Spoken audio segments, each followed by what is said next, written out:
नमस्कार दोस्तों, lifeline astro channel YouTube channel में आपका स्वागत है।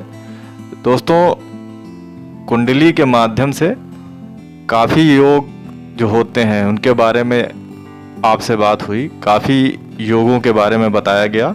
महायोग जो होते हैं कुंडली में, अच्छे योग होते हैं और बुरे योग भी होते हैं कुंडली में। आज कुछ ऐसे टॉपिक पर बात करेंगे जो एक विशेष टाइप का टॉपिक है, मतलब अलग हटके है। ये सब्जेक्ट जो है, अगर आपकी कुंडली में कोई योग नहीं बन रहा है, कोई योग नहीं बन रहा है, तब उसको आप कुंडली को कैसे देखते हैं। कभी कभी ऐसा होता है कि आपकी कुंडली में कोई योग नहीं बन रहा है, तब भी आपको रिजल्ट बहुत अच्छे मिलते हैं। ऐसा क्यों होता है? तो दोस्तों, आइए जानते हैं। ऐसा कुंडली में अक्सर कभी कभी होता है, तो ऐसा क्यों हो जाता है कि कुंडली में कोई योग नहीं है तब भी बहुत अच्छे रिजल्ट मिल रहे हैं। इसके बारे में चर्चा करेंगे, आइए जानते हैं।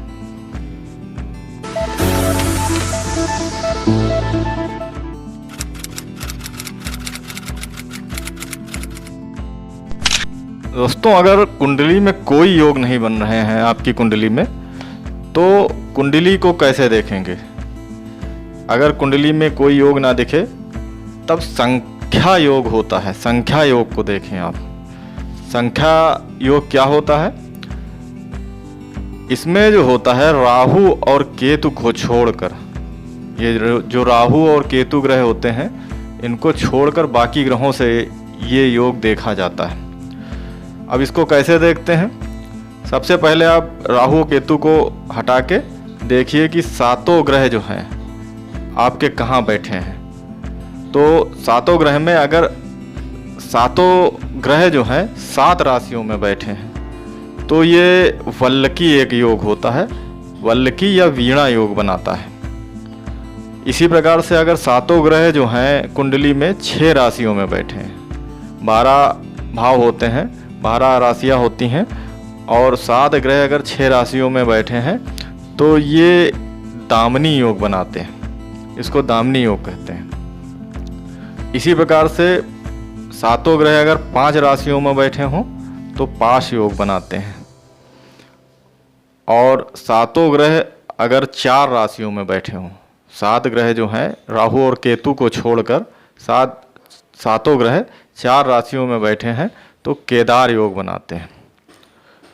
इसी प्रकार से राहु केतु को छोड़कर सातों ग्रह अगर 3 राशियों में बैठे हैं, केवल 3 ही राशियों में बैठे हैं, तो ये शूल योग बनाते हैं। और अगर सातों ग्रह 2 राशियों में बैठे हैं, तो युग योग बनाते हैं, युग योग। और अगर एक साथ अगर सातों ग्रह बैठे हैं किसी राशि में एक साथ, तो ये गोल योग बना देते हैं। तो ये 7 प्रकार के योग होते हैं। इनको कुंडली में इस प्रकार से देखा जाता है। अगर आपकी कुंडली में कोई योग नहीं बन रहे हैं और कोई राजयोग या महायोग नहीं बन रहे हैं, कभी कभी होता है कि बहुत अच्छे रिजल्ट तब भी मिलते हैं, तो ये योग बने होते हैं कुंडली में। इस योग से भी इसमें कुछ 1-2 अच्छे योग नहीं हैं और कुछ बहुत अच्छे योग हैं, तो इनको देखा जाता है। अब जैसे कि वीणा योग जो होता है, बहुत अच्छा योग माना जाता है। ये गीत संगीत और नृत्य नाटक से प्रेम करने वाला ऐसा व्यक्ति होता है। भौतिक सुखों को हमेशा ये चाहने वाला ऐसा व्यक्ति होता है।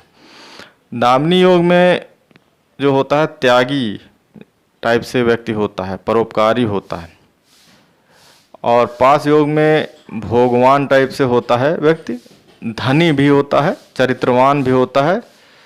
और केदार योग में कृषि से संबंधित व्यक्ति होता है। कृषि योग भूमि व जायदाद का स्वामी होता है। और शूल योग जो होता है, शूल योग अच्छा नहीं माना जाता है। हिंसक टाइप का ऐसा व्यक्ति होता है, क्रोधी व दरिद्र होता है। और युग योग जो होता है, अगर ये योग बना हुआ है, तो पाखंडी टाइप का व्यक्ति होता है, पाखंडी होता है और निर्धन होता है। ये भी अच्छा योग नहीं माना जाता है। और गोल योग जो होता है अगर बना है आपकी कुंडली में, तो ऐसा व्यक्ति जो होता है दीनहीन, पापी, नीच संगति वाला, आलसी और कम आयु का होता है। ये भी अच्छा योग नहीं माना जाता है। तो अगर आप कुंडली में कोई योग नहीं बन रहा है तो राहु केतु को छोड़कर 7 ग्रह जो होते हैं उनको देखें आपकी कुंडली में कहाँ बैठे हैं। इस तरीके से आप देख सकते हैं कि संख्या योग तो नहीं बना रहे हैं। तो दोस्तों, इसी प्रकार से आगे बढ़ते हुए आगे चैनल के माध्यम से एक नए टॉपिक पर फिर से चर्चा करेंगे अगली बार।